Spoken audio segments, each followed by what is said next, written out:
আসসালামু আলাইকুম। চলুন আপনাদেরকে সাথে নিয়ে আজকে আমার বাগানের সবজি হারভেস্ট করি। গরমের লাউ সাইজটা মাশাআল্লাহ ভালোই হয়েছে। করলা তুলি চলুন।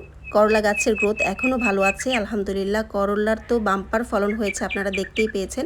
এখন আলহামদুলিল্লাহ আমরা নিজেরা খেয়ে পাড়া প্রতিবেশীদেরকেও দিতে পারছি। করলা ঠিক সময় তোলা হচ্ছে না, যার ফলশ্রুতিতে হচ্ছে কি করলাগুলা পেকে যাচ্ছে। অনেক করলা কিন্তু পেকে একদম ফেটে নিচেও পড়ে যাচ্ছে। যাক, তারপরও আল্লাহর রহমত, শুকর আলহামদুলিল্লাহ। আর এই যে আমার পুঁইশাক গাছ দেখেন, এত সুন্দর মাশাল্লাহ কচি কচি ডগা হয়েছে, মানে না তুলে আর পারলাম না।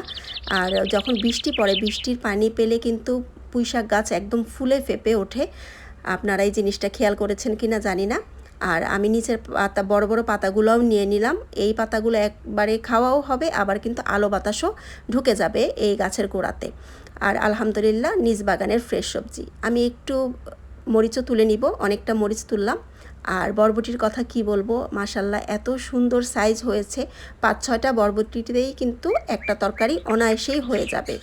আলহামদুলিল্লাহ, এইটা হচ্ছে আমার আজকের হারভেস্ট, শুকর আলহামদুলিল্লাহ।